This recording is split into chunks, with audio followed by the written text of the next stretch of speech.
set, speed, and action. I know it was you, Fredo.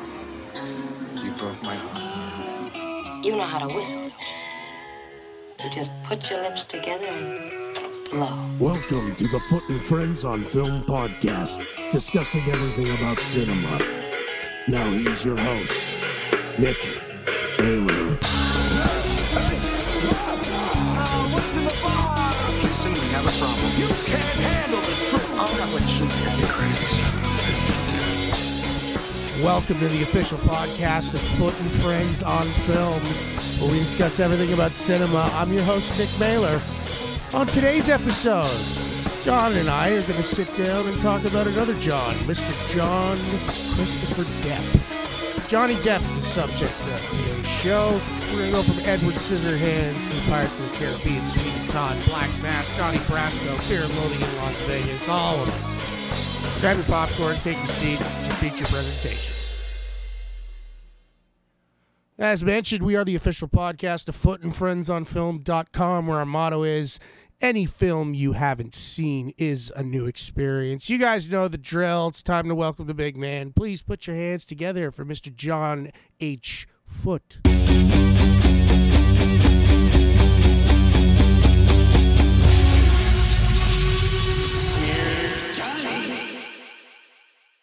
I find that lots of cool guys are named Johnny. You got Johnny Carson and Johnny Cash and, lots more. So I think it's appropriate that our subject today seems like a pretty cool guy. We're talking about Johnny Depp. One of the finest actors of the last 25 years, maybe 30 years. And he could have made a career just with his looks, just playing romantic leading men. But he's a real artist. He truly is an artist. And he wanted to go beyond the standard trappings of Hollywood. He wanted to do more than what his looks were going to get him. And he's done that in spades. Absolutely. I think a lot of people know this, but Johnny Depp, who has always considered himself a musician and a rock star at heart, and he totally is that, he kind of just fell into acting and he enjoys it, but wasn't his first passion or anything, but he did make his film debut in Wes Craven's A Nightmare on Elm Street. Yeah, kind of a throwaway part. He's one of the victims. And I think just about every guy in a Wes Craven movie, at these movies especially, is a victim, except for, Freddy. Yeah. And it follows the pattern. The kids have sex, they die. And the best thing it did for him was it got him seen, it got him known. And the minute casting directors saw that face, they were just salivating. We got to cast this guy. We can make a fortune off this kid. But what they didn't count on is that he didn't want to do the types of films they were offering him or setting him up for. Yeah, and he made the next big thing he did was Platoon. Yeah, and a lot of people have said blink and you miss it. Well, no, you don't. He's the translator, learner. It's not a huge part. It's a smaller part than even Forrest Whitaker, and he had a small part, but it's a vital part, and it's a great chance for him to work with a good director. Oliver Stone, despite being bombastic, despite being kind of beat you over the head with my message, is a good filmmaker. And he put these kids through boot camp. Dale Dye worked with them to put them through a Marine boot camp so they'd be prepared to play Marines in Vietnam. And Depp was very much a part of that. And dove right in, loved every minute of it, he said.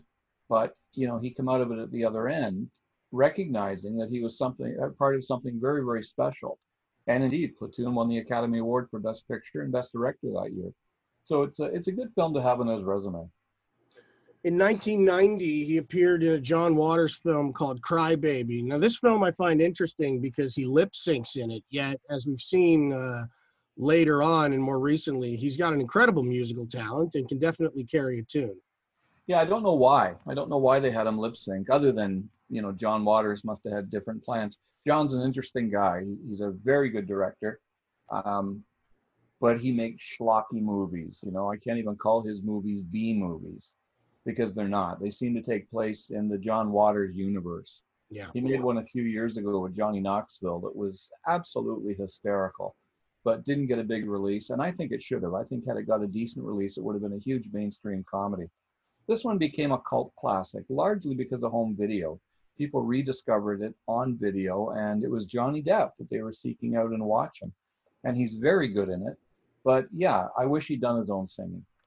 Yeah, that same year, he did his first work with longtime collaborator Tim Burton in a movie that many people love, and I do like, but I think is kind of overrated, and that's Edward Scissorhands. I think he's exquisite, Edward Scissorhands. I think his performance is almost Chaplin-esque. He uses his body, his face, his eyes. He moves differently. I mean, this truly is a unique, imaginary character come to life.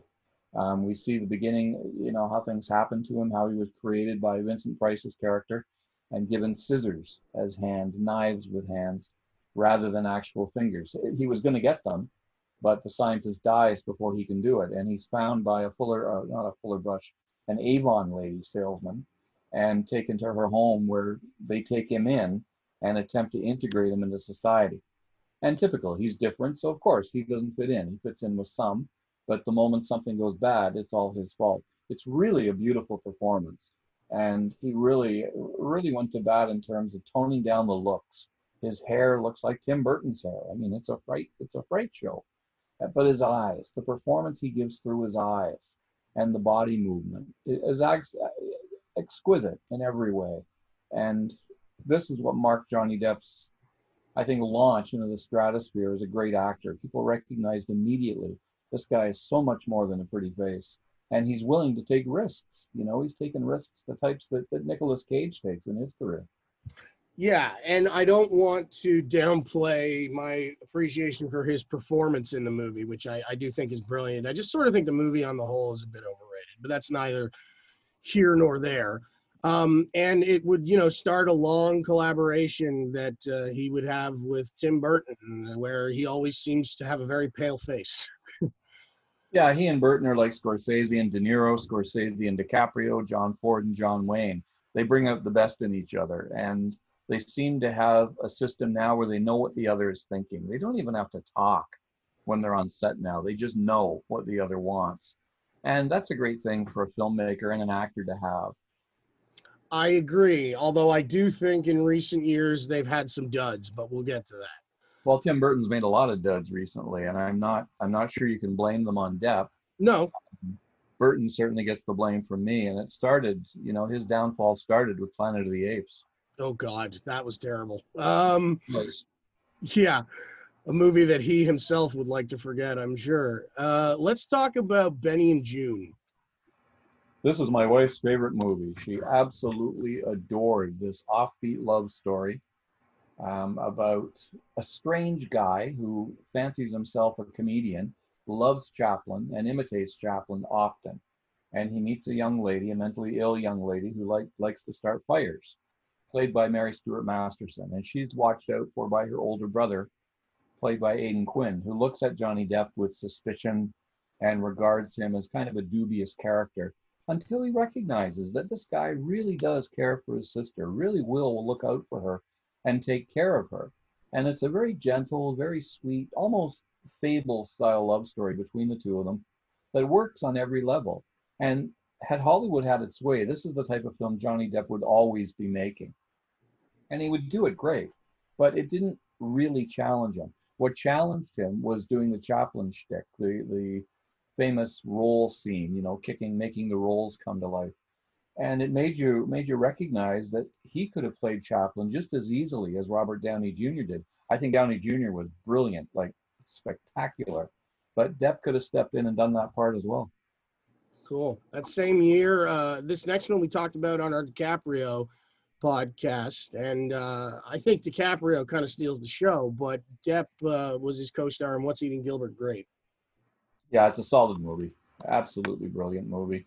And you're right, DiCaprio does steal the show on every level, but he's got to have someone to play off, and that was Johnny Depp. He's terrific as a small town grocery clerk, a delivery guy, really, who has all these women after him, Mary Steenburgen, Juliette Lewis, and yet he always seems to be taking care of his mentally challenged younger brother, played by Leonardo DiCaprio. And this launched DiCaprio into the stratosphere as an actor. I honestly saw this film for the first time, didn't recognize DiCaprio, and thought they had found a mentally challenged kid to do the part.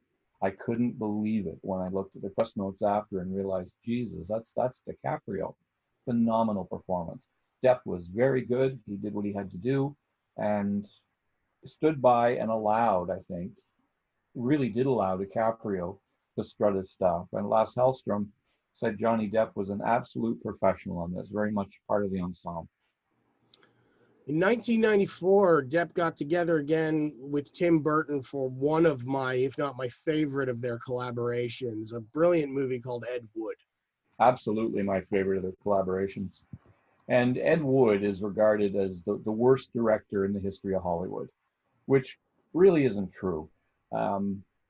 He didn't have a lot of talent, but neither did he have any money. He was always making these movies for a nickel or beg, borrowing, and stealing props, sets, whatever he could get. He had the ambition of Cecil B. DeMille and Orson Welles, but not a shred of their talent. But it didn't stop him. He was always smiling. He gleefully dove in and, let's make a movie. It doesn't matter if they have a set. It doesn't matter if they have a creature. It doesn't matter if they don't have the mechanics to make the creature work. He actually told Bela Lugosi, just roll around with the octopus in the river and it'll look like it's moving. Well, no, but Lugosi did it because, Ed Wood was so enthusiastic. He was a cross-dresser, very open about it. He'd often come on set dressed as a woman. And Johnny Depp portrays every facet of Ed Wood to absolute perfection. They shot the movie in black and white, which was the perfect choice because it gave the look and the feel of the movies Ed Wood made. He couldn't afford color. And I think Depp should have got an Oscar nomination for this. I think he was brilliant. I think Bill Murray is terrific in the movie. There's not a false note in the film. And yeah, absolutely Tim Burton's best film. Yeah, I agree with you. Depp should have been nominated for the Oscar. Yep. In 1995, Johnny Depp developed a friendship that would last for the rest of Marlon Brando's lifetime. They became friends when they filmed Don Juan DeMarco together. Yeah, this was directed by Jeremy Levine, and Depp plays John R. DeMarco, who thinks he is Don Juan DeMarco, the great Spanish lover. And he's sent to a mental institution where he's treated by a doctor played by Marlon Brando, who falls under the spell of this strange, fascinating young man who believes he lives in a different time and has this power over women. And the more time he spends with him, the more Brando falls under his spell until he believes that this kid could be Don Juan DeMarco. He thinks so why not? And there's a beautiful chemistry between the two of them. And Brando did not have chemistry with many people. If he took a dislike to any actor or director working with, he made their life hell. He liked Johnny Depp, and he liked what Johnny Depp was doing. There was a purity to both of their acting that they each recognized and allowed to happen. And it's probably best known for the wonderful song from Bryan Adams at the end of the film, but a good movie, a really gentle, sweet comedy that works on every level. And Faye Dunaway has great chemistry with Marlon Brando as well. That same year, he appeared in a film called Dead Man. Brilliant movie. Absolutely brilliant. One of Jim Jarmusch's best films. Jim Jarmusch is active in the independent world. He's not a studio director. He's not a mainstream guy. He raises about $8 to $10 million for his movies, and he goes off and makes them unbothered by the investors. They leave this man alone. And Dead Man is a really curious little Western about a guy who goes to the West. His name's William Blake. He goes west for a job offer. When he gets there, there is no job. And after a dalliance with a young prostitute, he's shot. And the bullet stops just short of his heart. So it's just hovering outside his heart. The prostitute is killed. And he instantly flees because in the process, he has shot the richest man in town's son, who immediately hires assassins to go after William Blake.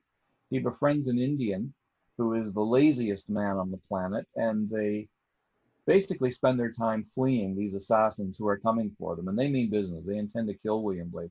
Depp is terrific. He's dying through the whole movie. The bullet's so close to his heart, there's no possible way he can live. But he lives more in those 2 weeks with that Indian friend, beautifully played by the Canadian actor Gary Farmer, than he does in his entire life. It's shot in stark black and black and white was never more beautiful than it was here. And is a really strong film. Again, this is one for which Depp could have been nominated for Best Actor, but was not. I have to admit, I haven't seen that one, so I'm gonna have to check it out. One you should see. It's a great movie. Also in '95, he appeared in, I guess, what's a little bit more of a mainstream movie, Nick of Time, a political thriller, co-starred Christopher Walken, takes place in real time. Yeah, it is in real time. It's directed by John Badham, who was a pretty solid mainstream director. He made quite a few films that had made money, so he was always welcome with the studios. The only one of his that didn't make much money was his remake of Dracula in 1979 with Frank Langella. In this picture, the film opens with Johnny Depp as Gene Watson, just a mild-mannered widowed accountant who arrives with his daughter at Union Station. He makes a phone call informing somebody identified that his train was late, and then two strangers surveying the whole thing from the catwalk are discussing some type of scheme. And both the daughter and father are taken in the van without any justification. And then the movie starts going. He's informed that they will kill his daughter by 1:30 unless he murders a woman depicted in the photograph they give him. And away we go. And it's in real time. And like high noon, it just counts down, building incredible tension. It's absolutely ridiculous. It's a stupid narrative. It's a goofy movie, but it was fun. It was fun at the time. And watching Walken and Depp bounce off each other was terrific. I mean, that alone was worth the price of admission. But it's not a very memorable film in the filmography of Depp. Yeah, I watched it once, and that was enough. Yep, me too. Next, we're going to talk about a movie I've seen a million times, and I absolutely love. We mentioned it before on our Pacino show, and that's Donnie Brasco. It's a great movie. It's directed by Mike Newell, who was kind of an interesting choice for it. He directed Four Weddings and a Funeral. And a mob movie just didn't seem up his alley, but it was absolutely up his alley. He knocked it out of the park. Al Pacino should have been nominated for the Academy Award for Best Actor for this performance. This is one where he's contained, he's quiet, he's not acting all over the place, he's not yelling. He's terrific in it. He plays a soldier, and he's never going to rise above where he is right now as a soldier in the mob. And he befriends a young jeweler who is really an undercover cop, Donnie Brasco, whose name really is Joseph D. Pistone. And the two of them develop a really close friendship, almost like father and son. And gradually it's revealed that this guy is a cop, and he is going to bring down Lefty and the mob and everybody with them. And Pacino's got a stunning scene at the end where he realizes, he gets the call to go visit the man, and he knows he's going to die. And he takes off all his valuables, his wallet, his watch, his rings. He puts his money in the drawer because he knows he's never coming home again. And a beautiful, beautiful friendship develops between he and Donnie. And sadly, it's going to end. And even though he knows Donnie was the rat, he's okay with it. He's okay with it. He's found his peace with it. And a great, great performance from Al Pacino. And Depp supports him 100%, but he's very much the support in the movie. His performance is every bit as good as Pacino's, but this is Pacino's movie. Yeah, and at the end, before he leaves, what you were mentioning is he says to his wife, he's like, "If Donnie calls, tell him if it had to be anyone, I'm glad it was him." Yeah. Yeah, I adore that movie, and endlessly rewatchable, and I agree, Pacino. It's so fascinating to see Pacino play a mobster, a gangster, which we've seen from him before, but with Scarface and The Godfather, we're always used to seeing him at the top of the pecking order. And with this, he's at the very bottom, and there's something fascinating about that. He's got a great line where he's talking to Donnie about what he is, and he says that he's a spoke in a wheel, and he will never rise above where he is right now. Yeah. That same year, Johnny Depp co-wrote, started, and directed a movie called The Brave, which has never been seen officially in North America. And he plays a Native American man who lives in a dump, like literally a dump, and he does whatever he can to make a living.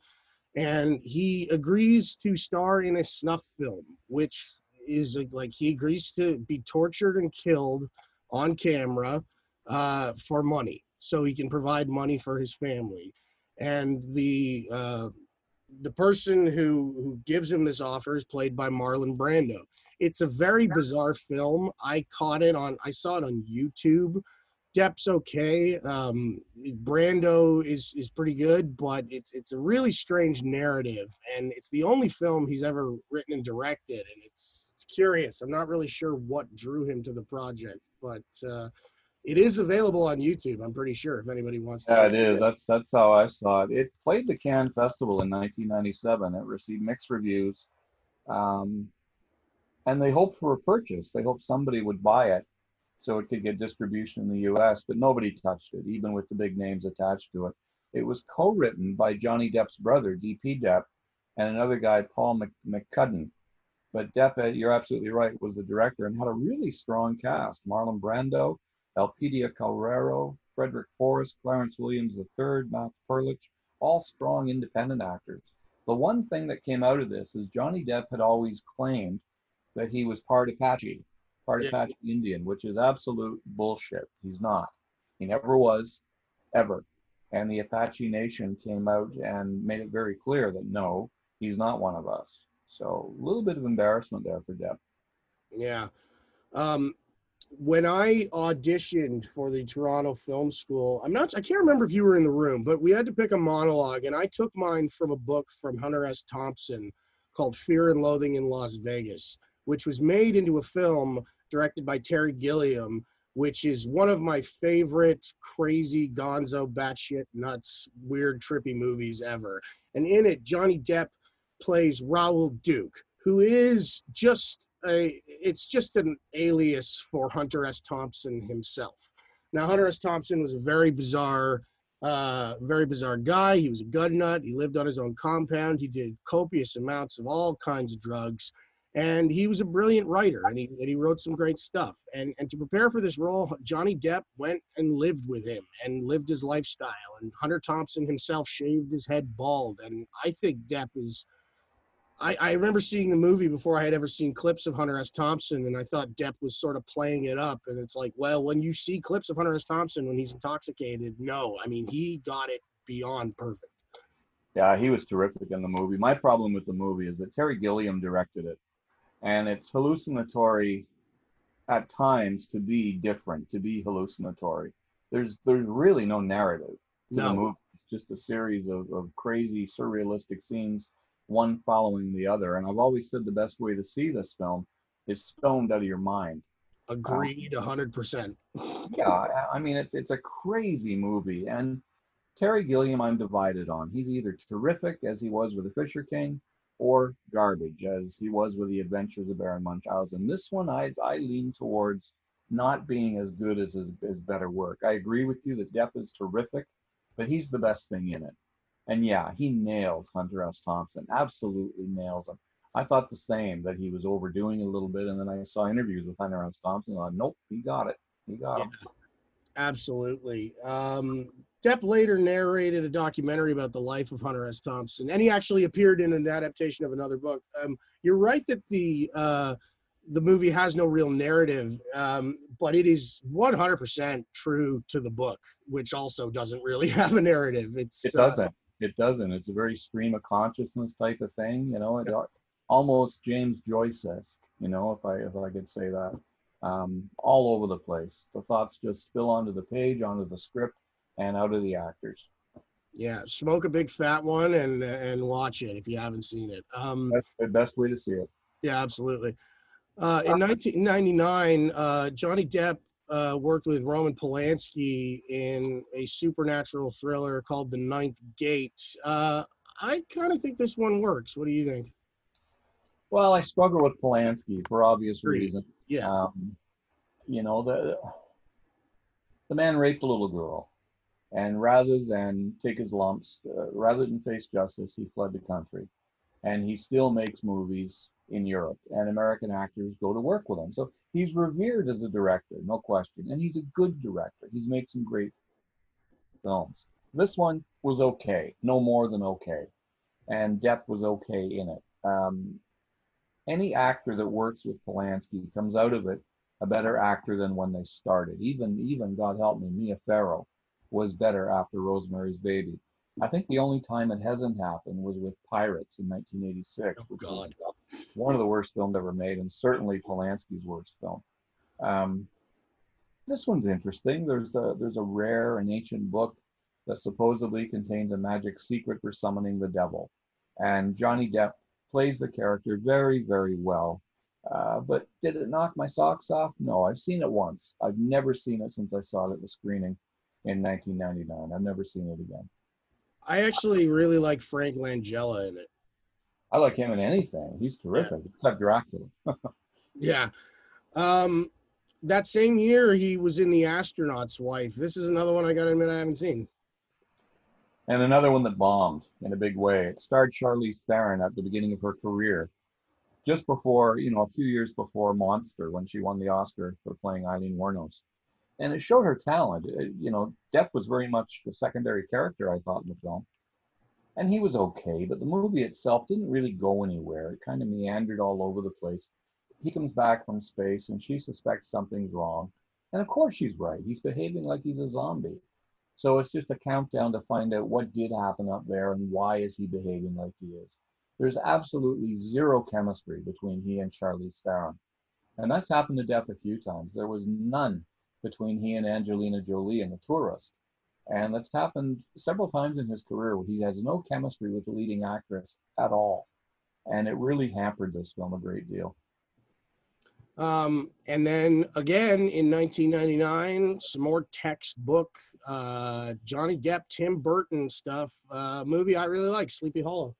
I really like it too. It looks like a Hammer. In the 1950s, a studio in Britain called Hammer started remaking all the classic Universal horror films, and they were beautifully designed. And Sleepy Hollow looks like a Hammer horror film. Just spectacular art direction, which won the Academy Award that year for Best Art Direction. Depp was a curious choice for Ichabod Crane. He'd always been kind of a tall, geeky, lanky guy. Jeff Goldblum would have been my choice for Ichabod Crane, but there was Depp, and his character is a complete coward in every way. And he's menaced by the Headless Horseman, who is played by Christopher Walken. And it's a good film. It's a really good film. It's entertaining. The only thing that wigged me out a little bit was seeing Depp romancing Christina Ricci, because she had been a little girl when he was dating Winona Ryder, and on set quite often when they made Mermaids together. She was a kid, and now he's romancing her. And that's strictly from a father's point of view. Wigged me out a little bit, but a great movie, a really great movie, and a great looking movie. Yeah, the production design is brilliant. Oh, it's stunning in every way. It's stunning, and Depp is very good. Yeah, he is, and he totally plays it in a unique way that no other actor would have. He's got one of the great meltdowns in movie history. He crosses that covered bridge, turns around and sees the horseman, and the look of absolute terror on his face. He just seems to melt in that moment before turning and running. It's terrific. One thing I love about this movie is that the Headless Horseman is just that. He's a headless guy who played by a stuntman throughout most of the movie. And then at the end of the movie, he grabs the skull and his head, he puts it on top of his head, and then the muscles and everything come in. And the first time I saw this, I had no idea it was going to happen. I laughed so hard when we saw the face, because I'm like, of course it's Christopher Walken, because he looks creepy as hell. Well, who else? Who else? And he's got one line of dialogue in the whole movie. He roars. Yeah, And but it was jagged teeth, the whole bit. It's goofy. Yeah, it's goofy but kind of perfect. Yeah. In 2000, he was in Chocolat. This is one of the most overrated movies of the decade, I think. It was nominated for 5 Academy Awards, including Best Picture, and they've got to be kidding. They've got to be out of their mind. A movie like Castaway was overlooked. Requiem for a Dream was overlooked. The House of Mirth was overlooked. And this gets a Best Picture nomination. It was not very good. It really wasn't. It was directed by Lasse Hallström, who I like as a director, but this is probably the weakest film he's ever made. Depp is uninteresting in the movie. Again, no chemistry with the women at all. And just, I saw it once. I will never see it again. You couldn't pay me to see it again. Yeah, you get to hear Depp do an Irish accent and play a little guitar, and that's kind of about Yep, that's it. it. Before Night Falls. He had a small part in this, as did Sean Penn, directed by Julian Schnabel. And it was quite a success at TIFF in 2000. Overnight, it kind of became the movie to see. And very well directed by Schnabel. And the acting is quite extraordinary. Javier Bardem has the lead. And Depp is in the movie maybe 8 minutes, maybe. That could be very generous, playing a cross-dresser. Very good. He's very good. He steals the scene he's in completely. And you want to see more of him, but that's it. Sadly, that's it. And what about The Man Who Cried? Awful. Just awful. Directed by Sally Potter, who I like as a director, but I didn't like this one at all. It was brutally bad on every level. All right. In 2001, Johnny Depp, who's played a few real-life characters throughout his career, portrayed cocaine kingpin George Young in Blow. This is such a great movie, and it was so underrated when it first came out.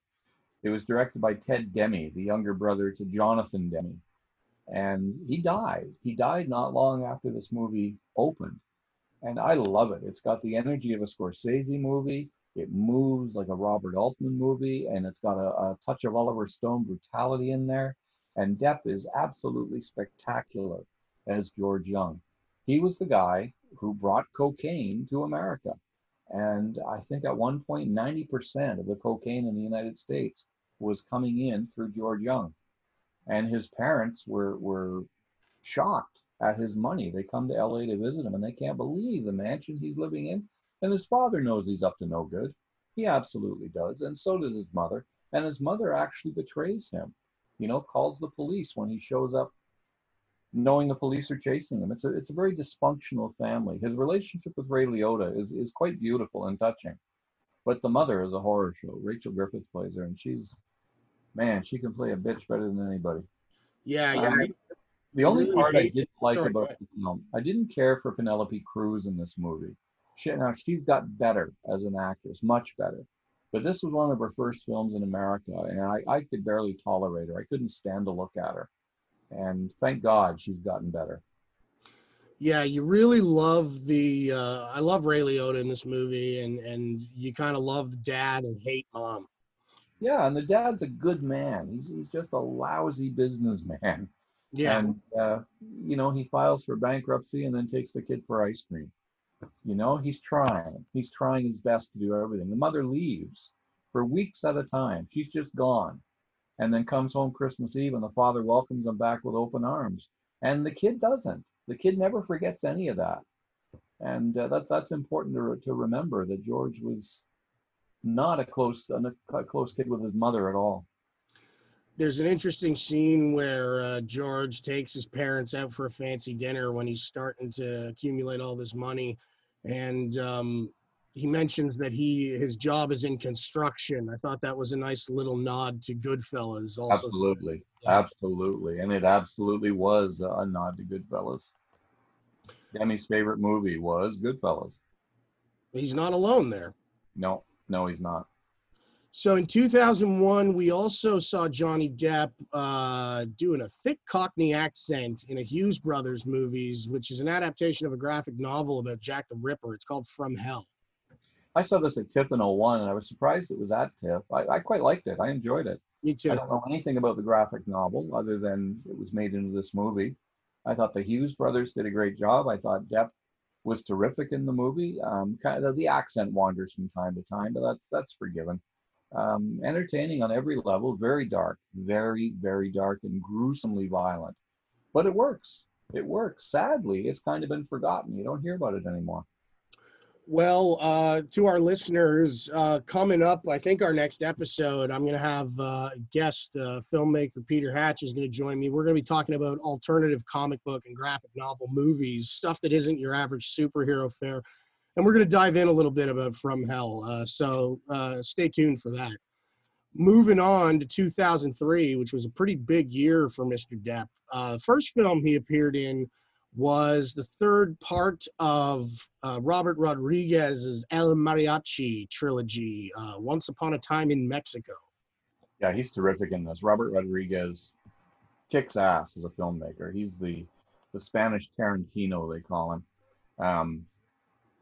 I love every moment Depp says the pork is so good that he has to go kill the chef because he can't imagine anybody else tasting this pork. And he just plays a very bizarre, twisted character who eventually has his eyes torn out.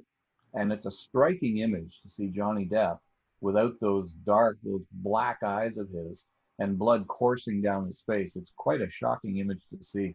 But I really like this movie. I even, I could even stand Antonio Banderas for 2 hours, who usually I won't walk across the street to see, but he was pretty good in this. Yeah, it's also notable because there's a scene in a confessional booth where Johnny Depp shows off his Marlon Brando impression, which is pretty cool. Yeah. And of course, we got to talk about in 2003, a huge blockbuster movie based on a theme park ride that no one probably would have seen coming, but Disney made Pirates of the Caribbean, The Curse of the Black Pearl. And what I find interesting about this is that every pirate you've ever seen in a movie or anywhere is notable because they have this distinct accent, and they're all imitating Robert Newton, who played Long John Silver in Treasure Island. And it's an exaggerated West Country British accent, and that's where you get the "yar, me mateys" and all that stuff. And Johnny Depp said, nope, I think pirates are the rock stars of their era. And so he based his Captain Jack Sparrow on Keith Richards. And at the beginning of the filming, Gore Verbinski wasn't sure what he was doing. And Johnny Depp asked him, he said, just please trust me. They watched dailies every other night. And some of the Disney executives came in and said, we can't figure out what the hell he's saying. And we don't know what he's doing. Is he playing this guy as a homosexual? Because he's pretty swishy. And Verbinski said again, trust the guy. He's going to deliver.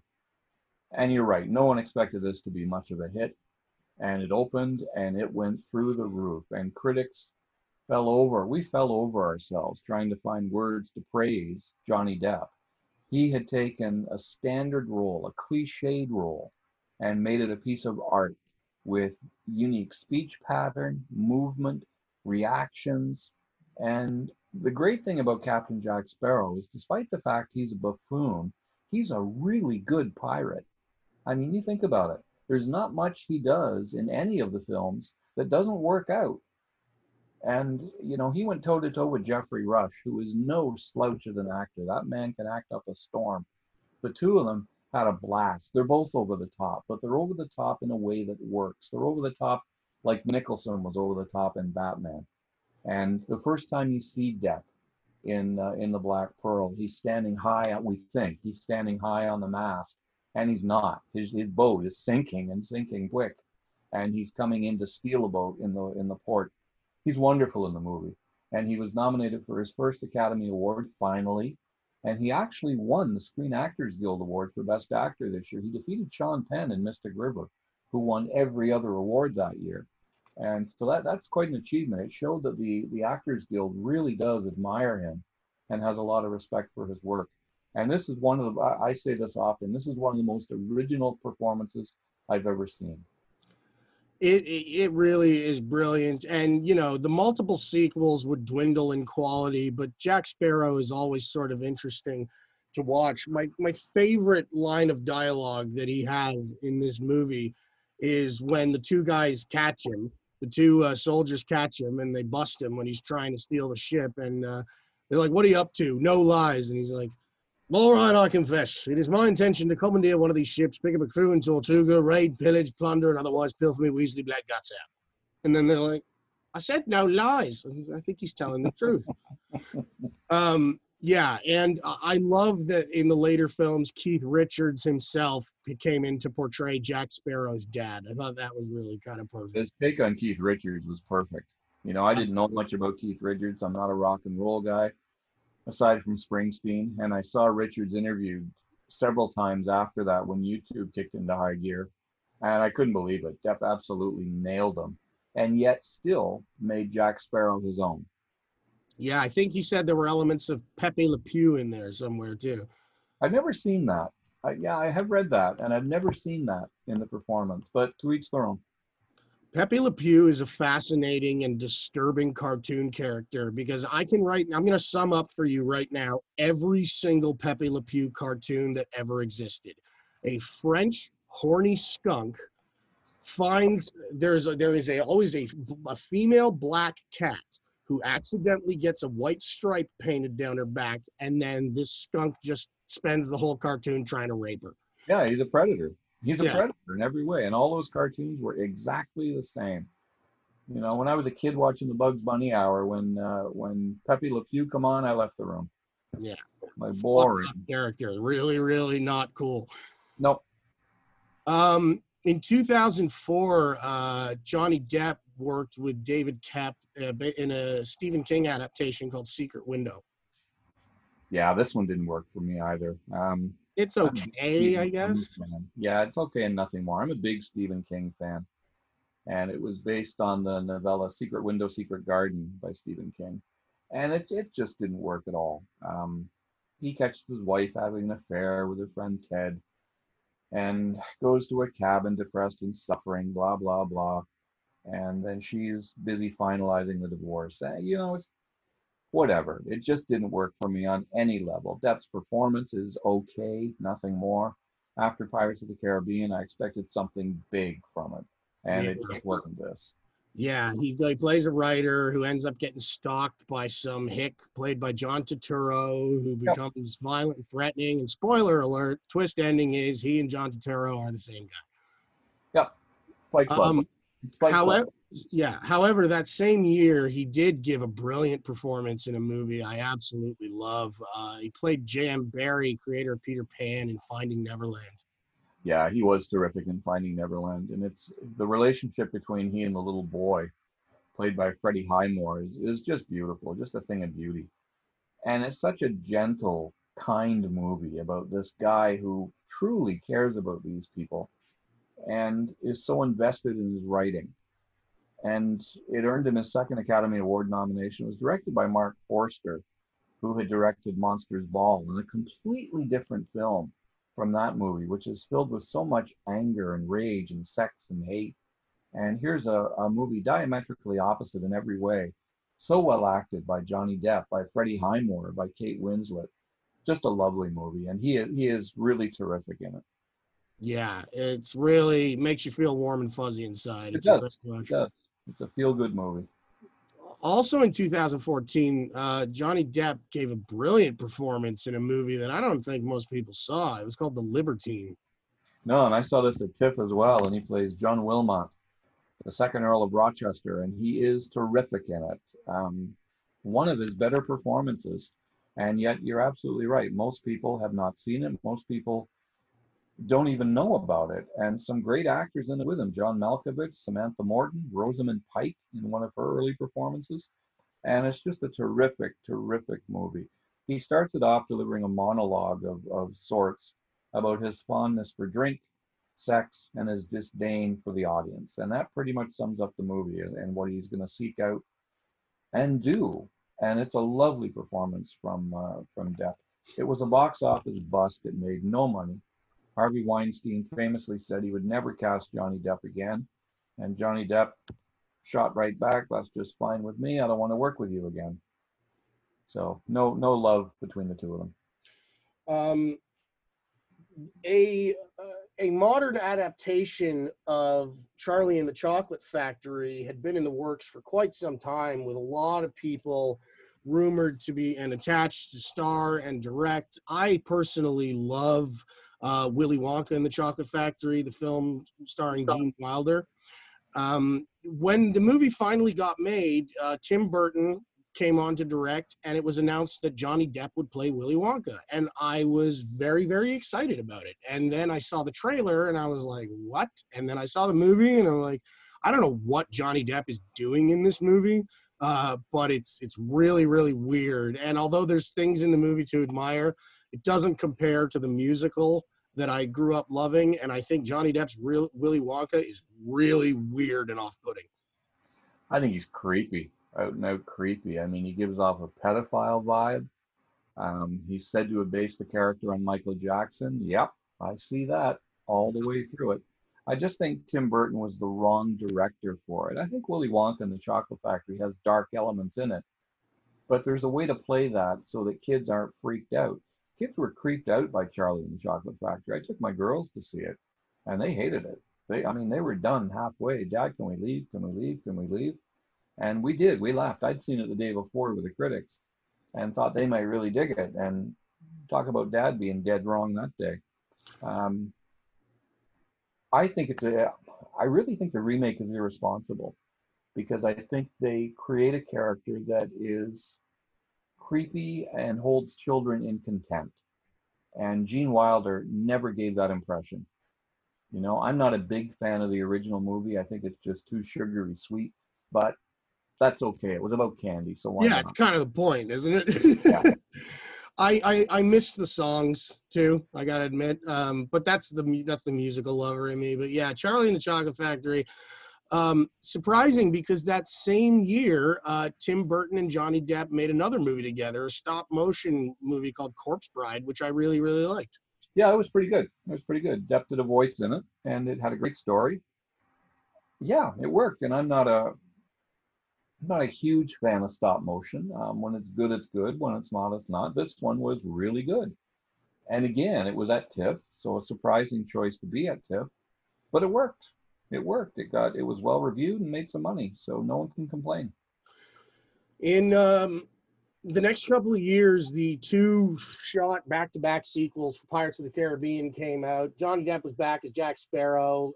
None of the sequels measure up to the original, but I think they're just kind of worth mentioning, or at least the third one is, because I absolutely love the chemistry between Johnny Depp and Jeffrey Rush when they're kind of bickering like old ladies. Yeah, Dead Man's Chest wasn't so great. At World's End had some great things in it.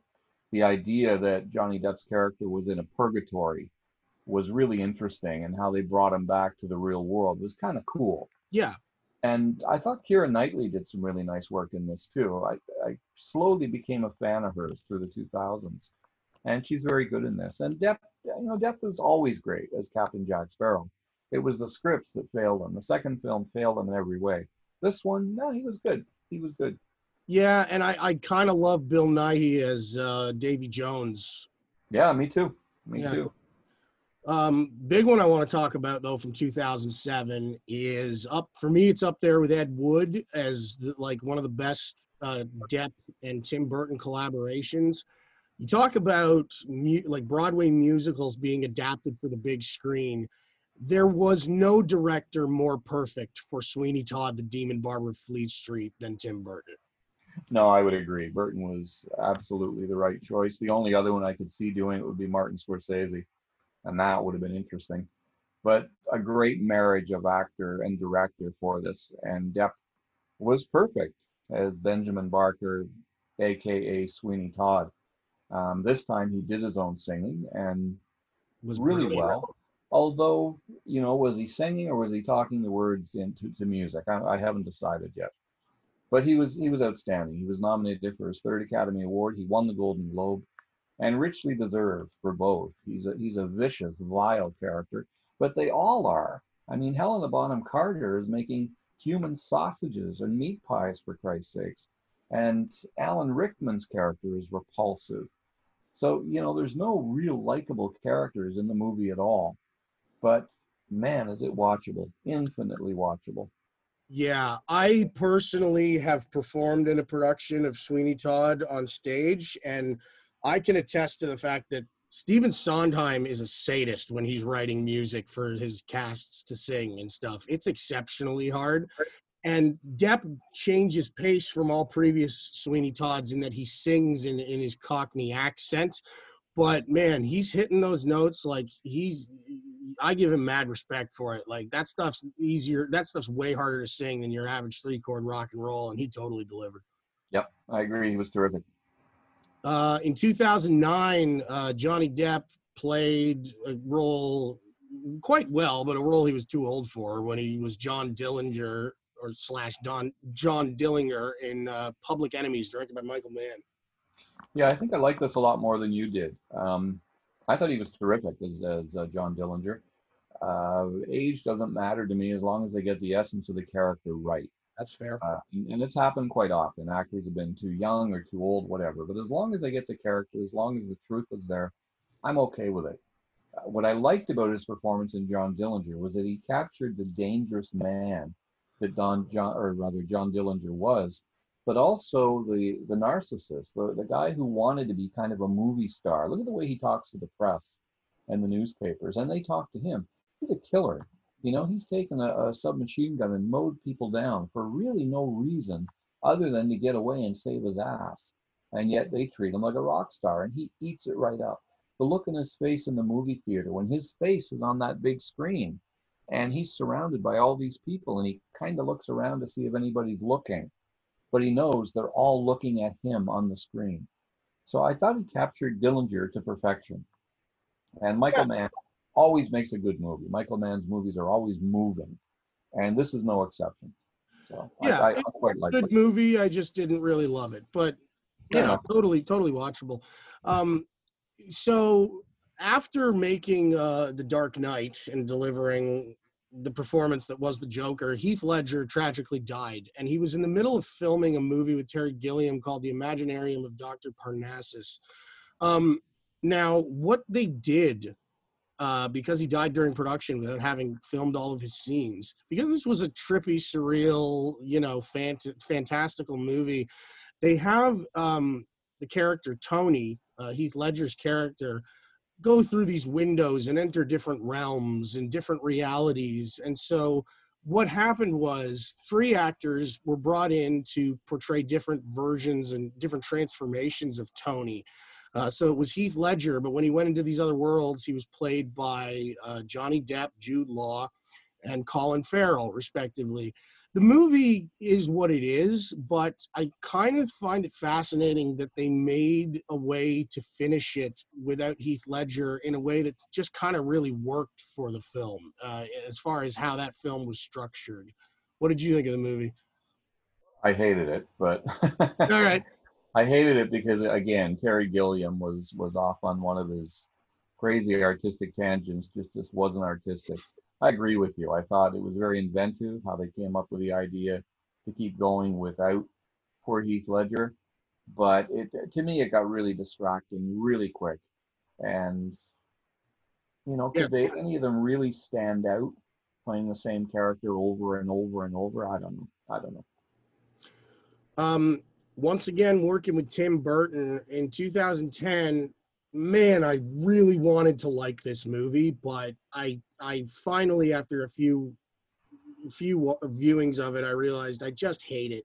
And that's Alice in Wonderland.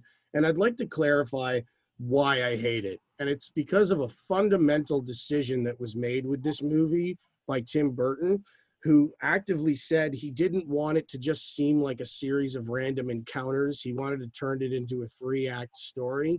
And I'm sorry, Alice's Adventures in Wonderland is just a series of random encounters. That's the essence of the story. And in this movie, he took Alice, strapped some battle armor on her, and had her fight a dragon in the 3rd act. I just remember thinking, what the hell is going on here? When did Alice become Joan of Arc? That's Exactly. what I wanted to know. And yeah, what he did with this was shameless. This was really the first of Disney's remakes to live action of some of their classic films. And I hated every minute of it. I like the actress, Mia Wachowski. I think she's a wonderful actress. But I hated her as Alice. I hated Anne Hathaway. And most of all, I hated Johnny Depp as the Mad Hatter. The whole movie, we hear about this ridiculous dance he does, this dance of joy. And we finally see it and we go, what the fuck is that? It was just terrible in every way. And yet it won 2 Academy Awards. It won Oscars for its art direction and costume design. And I sat there thinking, you're kidding. You're kidding. I mean, really? Just hated it on every level. It's terrible.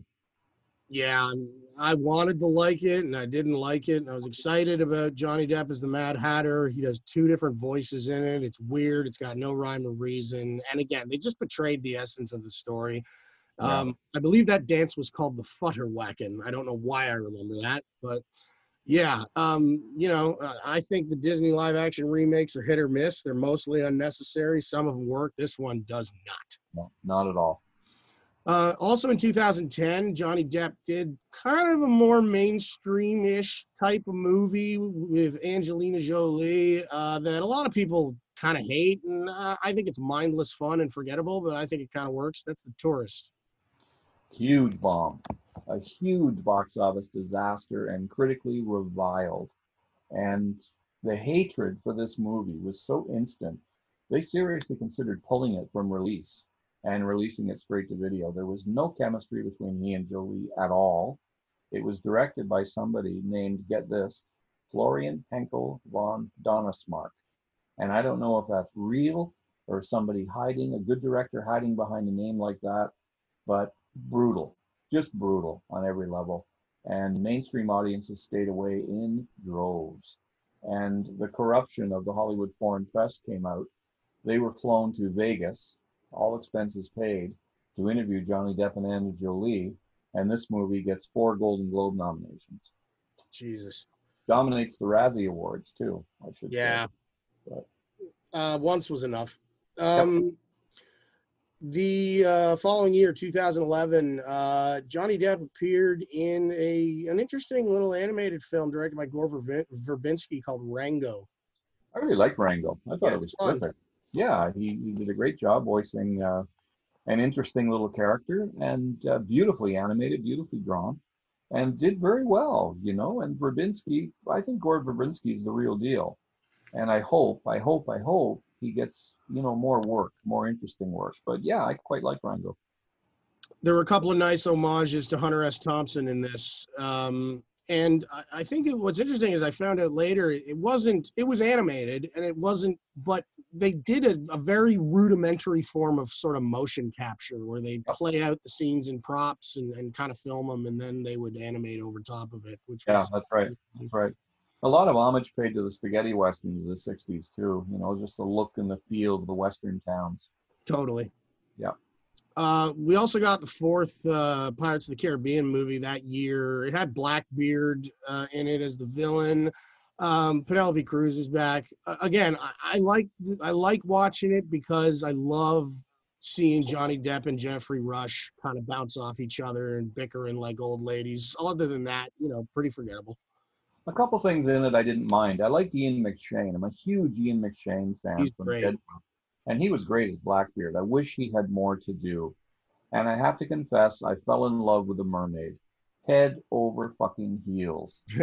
She was gorgeous. She was ethereal. And man, I'd have gone under and drowned for her. She was something else. But not a great film. Seen it before. It was directed this time by Rob Marshall, who gave us Chicago and 9. And it was entertaining, but we're done. We're over it. You know what I mean? Those movies for me, I dig anything that makes me feel like a kid again. It's kind of just, turn off your brain, sit back, enjoy the ride. It is what it is. I love the score. I love the music from those Pirates movies. Great score. It's fantastic score. Yeah.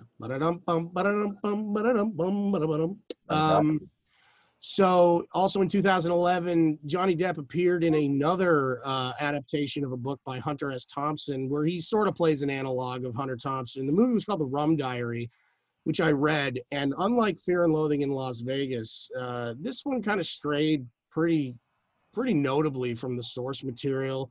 It's directed by Bruce Robinson. As much as I love Fear and Loathing in Las Vegas, this one was pretty forgettable. It's very forgettable, and that's despite a good cast.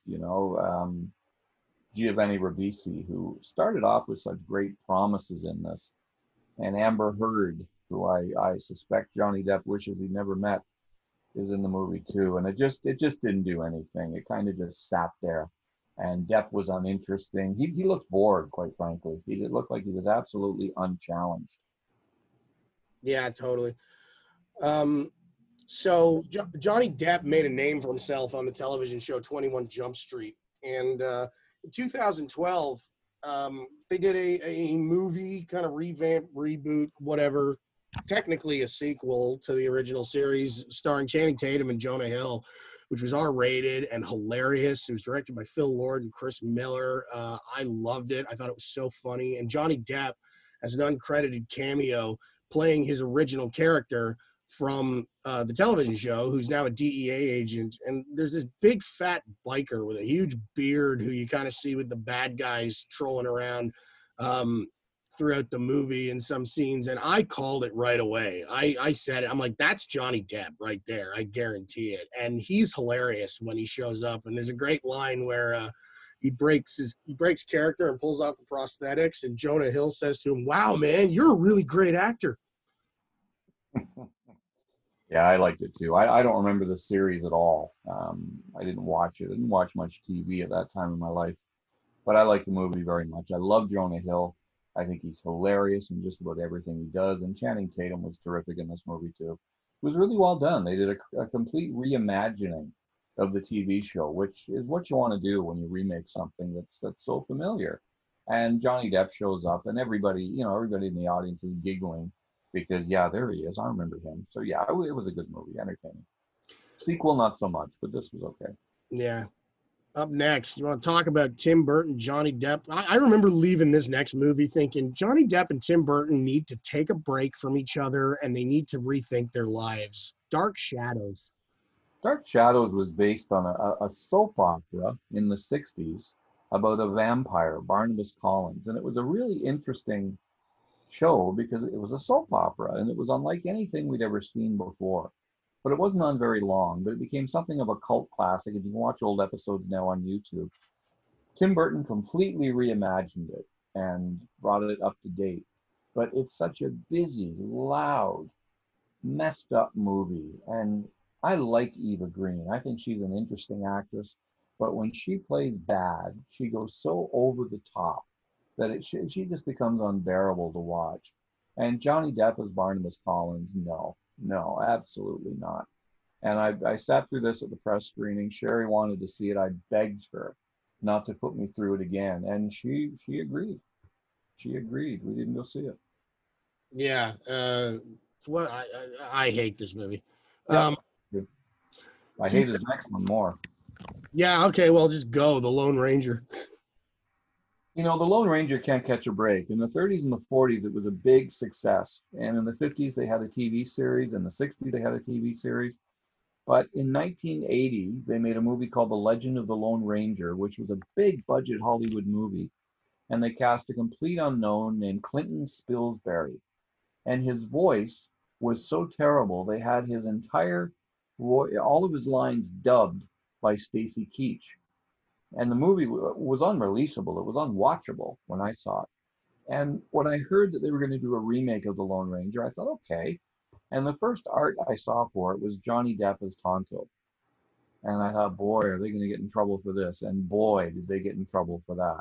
They couldn't find a Native American actor. They couldn't give Adam Beach some more work. He seems to be the go-to guy. They couldn't cast him in this movie. And I like Armie Hammer. He's a big, strapping, heroic guy. And he's terrific in the movie. But Johnny Depp is doing what he knows not to do. He's acting all over the place. And it's such a pretentious, dull, uninteresting performance. And yeah, I agree. He and Verbinski need to take a long, long break from each other. I was talking about Burton, but you're not wrong. Okay. You're not wrong. So in 2014, Wally Pfister, who had long been Christopher Nolan's director of photography, made his film debut with a film called Transcendence. Yeah, this was on my 10 worst of the year. Never saw it. I think Wally is a great, great cinematographer, one of the best, but he should stick to that. He had a cast that included Johnny Depp, Morgan Freeman, Rebecca Hall, Paul Bettany, Kate Mara, Cillian Murphy, and Cole Hauser. And even with the piece of junk script he had, he still couldn't make a movie that was at least watchable. And this wasn't even watchable. So. All right. This next movie holds a special place in my heart because I love Kevin Smith. I always have. I hope we do a show on him soon. And you got me tickets for this movie's world premiere at TIFF in 2014. I remember that year you asking me, is there anything you want to see? And I said, I want to see the world premiere of Tusk. I don't care about anything else. And so Kevin Smith made a movie called Tusk, where he basically has Michael Parks play some crazy old sailor who takes Justin Long and turns him into a walrus. It's a fucked up comedy horror movie. It's weird as shit. It's certainly not one of Kevin Smith's best. But Johnny Depp has a small role in it where he plays a French-Canadian policeman called Guy Lapointe. And he would later reprise that role in Kevin Smith's Yoga Hosers. Other than that, not much to say about it, unless you want to add something. You know who Guy Lapointe was, Nick? Oh, God, I don't know. He was one of the greatest defensemen in NHL history. He played. Oh, for right. Okay. Yeah. And Kevin Smith is a hockey fan. Yes. And he said the only name I could think of for the French guy was Guy Lapointe. Nice. And Tusk is interesting. It's a movie that actually gave meaning to a song that Fleetwood Mac did. And the song was called Tusk. And I remember hearing it and thinking, what the hell is that all about? And when he made this movie, finally, there was a place for Fleetwood Mac's song, Tusk. It's a stupid movie, Yeah. but you can't look away because you can't quite believe what you're seeing happen on the screen. He literally turns this poor man into a walrus, and then they have a big walrus fight. They have a combat thing. It's just ridiculous, but you can't look away. It's like a car wreck. Anything that Kevin Smith writes is always going to have some interesting dialogue, and you know. So I wish he would go back and make something like Dogma or Chasing Amy. You know, something brilliant, because at the beginning of his career, this guy was something special, and he's got away from that, which is sad. He's more of a podcaster now. He's actually a big influence on me in this show. For that reason, he's currently working on a third Clerks movie and a sequel to Mallrats, and one that is going to be the third part of his Canadian trilogy. So there was Tusk, and then there was Yoga Hosers, and the third part of it, I love the description of this movie, and it's a movie only Kevin Smith could make. He's recently gone back to working on the script. It's called Moose Jaws, and it's Jaws with a moose. Okay. Again, something only he could make. Not Johnny Depp dipped his toe into the musical realm again in 2014 with the adaptation of Into the Woods. Yeah, Into the Woods was also directed by Rob Marshall, who's kind of become the go-to guy for movie musicals. You know, he and his name just went right out of my head, Tom Hooper. Yeah. Into the Woods was a mess, quite frankly. It was loyal to the musical, I suppose, and the stage play, but it just didn't work for me on any level whatsoever. A lot of good people in it. Streep was nominated for an Academy Award for playing the witch, but Depp is a big bad wolf. I don't know. Didn't work for me. The whole movie didn't work for me, I should say that. All right. Up next was a movie I refused to see, Mordecai. I don't have that luxury. I have to see them. And Mordecai was one that I wish I had never seen. I wish I did not remember it. I wish my brain was like a computer and I could just take the chip out and destroy it. It was god-awful. Yeah, all right. Well, enough said. But then that same year, he makes Black Mass. Oh, this was phenomenal. This is one of his best performances. It really is, if not the best. He plays James Whitey Bulger, who Jack Nicholson played a variation of him in The Departed. Mm-hmm. Here, no variation at all. This is Whitey Bulger. And Depp is absolutely electrifying and terrifying. I mean, he goads people, he intimidates people, he manipulates them, he threatens them, and he means business. If he says he's coming for you, get a gun, because he's coming for you.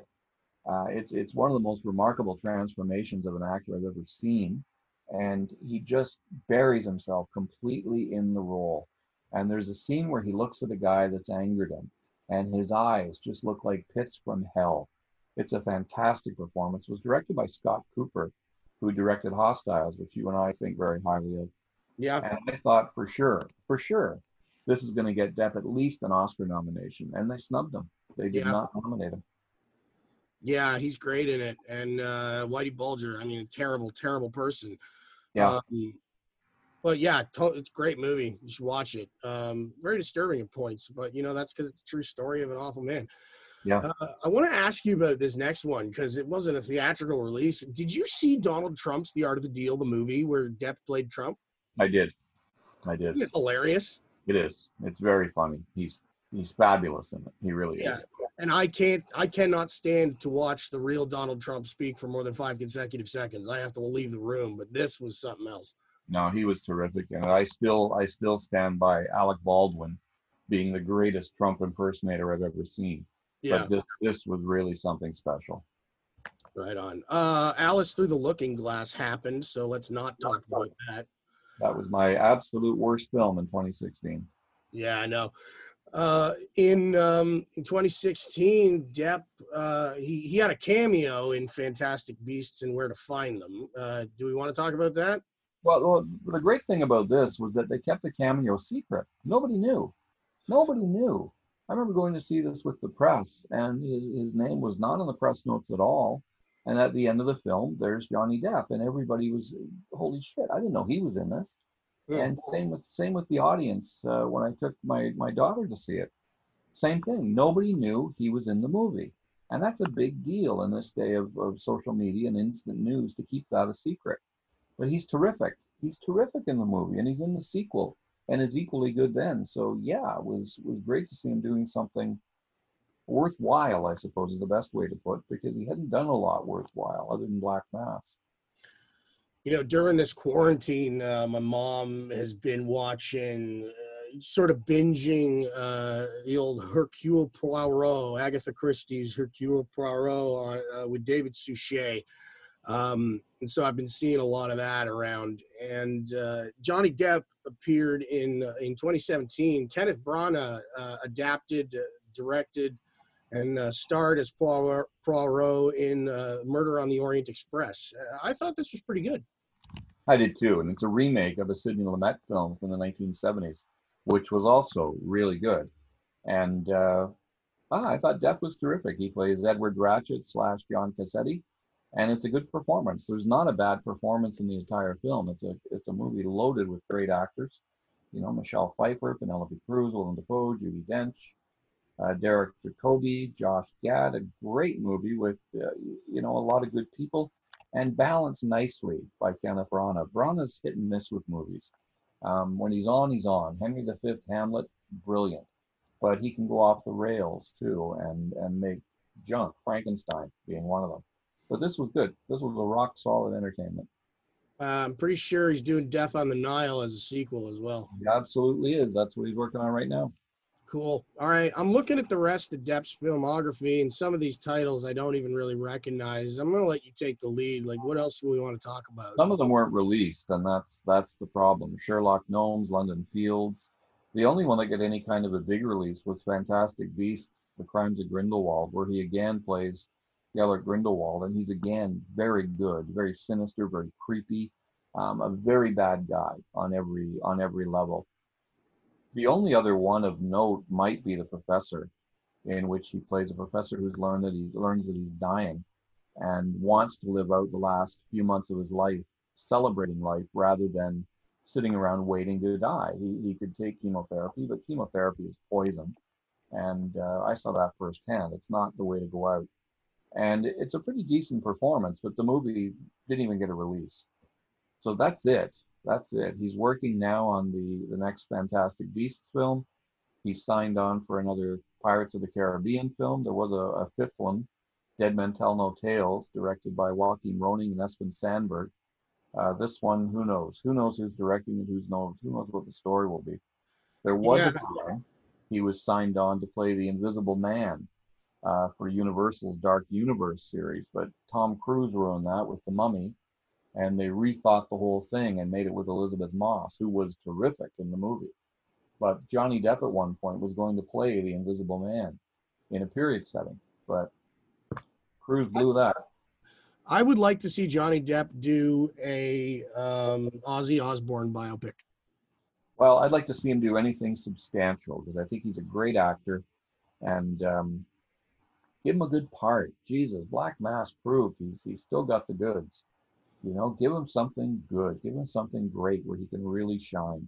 Yeah, I have a feeling he'll be back. He's been laying low for a few years. He's doing a lot of work with his rock super group, the Hollywood Vampires, which features him, Alice Cooper, and Joe Perry of Aerosmith. You can see on YouTube some of their live performances on Kimmel and stuff, and Johnny singing. It's pretty good. Interesting you say vampires, because I know he's been mentioned to play Barlow in the upcoming Salem's Lot movie. They're finally going to make a feature film of Salem's Lot. And rumor has it that Stephen King is going to work with the writer to create the script, so it'll be a loyal adaptation. The TV films are junk. I mean, they've got some good things in it, but the vampire is a monster. And in the book, he's an old man who becomes younger as he gains power in the town. The more blood he drinks, the more powerful he becomes, and the younger he becomes. And Johnny Depp's being talked about for Barlow, so I hope that happens, truly. Right on. There you have it, folks. That's our episode on Johnny Depp. If you got any suggestions for episodes of our show you'd like to hear, hit us up on the social media platforms. You know the drill. John, thanks again. Okay, thank you. There you have it, folks. Episode number 31. Here's Johnny. Thanks to all our listeners for tuning in. Reach out to us on all the social media platforms, Facebook, Twitter, Instagram, but specifically and especially YouTube, to check out our channel for this and all past, present, and future episodes of the podcast. Got some cool shows coming up where John and I are going to discuss Kate Winslet. We're also going to do a show on Jim Carrey. And John and Alan and myself are going to get together to talk about the 50s. Till next time, we'll see you guys at the movies.